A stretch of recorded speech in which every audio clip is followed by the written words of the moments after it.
బాబు ఏదైనా కనుక సీరియస్‌గా చేస్తే అది మైండ్‌లో జీవితకాలం గుర్తుండిపోతుంది. అట్లాంటిదే ఇప్పుడు క్వాంటమ్ వ్యాలీ అన్నటువంటి. అమరావతి పేరు ప్రపంచమంతా రిజిస్టర్ చేయగలిగారు ఇప్పుడు. ఆయన అదేది స్టేడియం పెట్టాలని, ఇంటర్నేషనల్ ఎయిర్‌పోర్ట్ పెట్టాలనుకుంటున్నది గూడా, అప్పుడు స్టేడియం ఇప్పుడు ఫర్ ఎగ్జాంపుల్ క్రికెట్ స్టేడియం అక్కడొచ్చిందనుకోండి. ఇప్పుడు ఈ క్రికెట్ మ్యాచ్‌లు జరుగుతున్నాయనుకోండి. ఎందుకంటే ఇప్పుడు క్రికెట్ అసోసియేషన్ గూడా ఈ 5 ఏళ్ల పాటు తెలుగుదేశం వాళ్ళ చేతిలోనే ఉంది. ఇదివరకు వైఎస్ఆర్‌సీపీ వాళ్ళ చేతిలో ఉంది.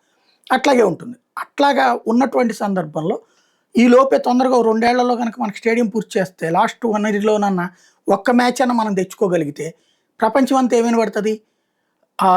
ఇండియాలో Andhra Pradesh the new capital Amaravati, the sunrise capital Amaravati hosting this అన్నటువంటి చదువుతారు గదా! యాంకర్‌లు చెప్తారు గదా! దాంట్లో అనౌన్సర్‌లు చెప్తారు గదా! తద్వారా వచ్చేస్తది కదా! అట్లాగే ఇంటర్నేషనల్ ఎయిర్‌పోర్ట్. ఇక్కడ పెట్టినప్పుడు దిగేటప్పుడు విమానం దిగేటప్పుడు చెప్తారు.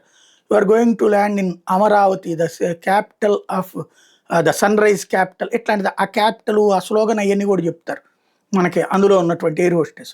అట్లాగా ఒకటి పెద్దోళ్ళ మైండ్‌లో ఫిక్స్ అవుద్ది. అట్లాగే ఇప్పుడు నిన్న ఈ క్వాంటమ్ కంప్యూటింగ్‌కి సంబంధించి టీసీఎస్, ఐబీఎం తర్వాతన దేశంలో ఉన్నటువంటి ప్రముఖ శాస్త్రవేత్తలు వీళ్ళందరూ కూడా మాట్లాడుకొచ్చారు. ఐబీఎం ఇదే ఈ క్వాంటమ్ వ్యాలీ, క్వాంటమ్ కంప్యూటింగ్‌కి సంబంధించి. తద్వారా ఒక బలమైన ముద్ర అమరావతి.